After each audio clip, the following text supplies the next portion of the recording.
ఒక 19 ఇయర్స్ అబ్బాయి చైనాలోనో జపాన్లోనో అయితే వాడు డీసెంట్గా చదువుకుంటూ వీలైతే ఇంకా కరాటే లాంటి కొన్ని ఎక్స్ట్రా కరిక్యులర్ యాక్టివిటీస్ నేర్చుకుని వాళ్ళు ఫైనాన్షియల్గా వీక్ ఉంటే పార్ట్ టైం జాబ్ అయినా చేస్తూ చదువుకుని వాళ్ళ ఫ్యామిలీకి సపోర్టివ్గా ఉంటాడు. అదే మన ఇండియాలో 19 ఇయర్స్ అబ్బాయి అయితే ఏం చేస్తాడంటే వాడికి తిండికి టికానా లేకుండా బైక్ స్టంట్లు చేస్తూ వాడికంటే చిన్న ఏజ్లో ఉన్న అమ్మాయిలను లవ్ చేస్తూ వాళ్ళు లవ్కి ఒక్కొక్కటి వాళ్ళని చంపడానికైనా రెడీగా ఉంటాడు. అలాంటి మెంటాలిటీతో పెరుగుతుంటారు మన దగ్గర. అయితే రీసెంట్గా మహారాష్ట్రకు చెందిన మహమ్మద్ అయాజ్ అనే 19 ఏళ్ళ అబ్బాయి వాడు 180 మెంబర్స్ అమ్మాయిల్ని ట్రాప్ చేసి లవ్లో దించి వాళ్ళందరినీ ముంబైకి పూణేకి తీసుకెళ్ళి వాళ్ళపైన సెక్సువల్ హరాస్మెంట్ చేసి వాటన్నిటిని దాదాపు 350 వీడియోలను తీసి కొన్నిటిని ఆన్లైన్లో రిలీజ్ చేశాడు. చాలా వీడియోస్ని వాడి దగ్గరనే స్టోర్ చేసుకున్నాడు.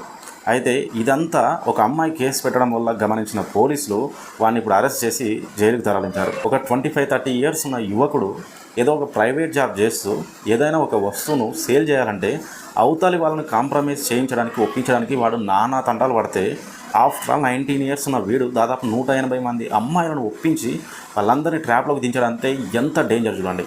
ఈ జెన్జీ కిడ్స్ వల్ల అసలు చాలామంది వీళ్ళు తీసుకున్న డిసిజన్స్ వల్ల చాలామంది ప్రాబ్లమ్స్ ఫేస్ చేస్తున్నారు. ఇలాంటి వాడిని ఏం చేయాలో మీరే కింద కామెంట్లో మీ ఒపీనియన్ చెప్పండి.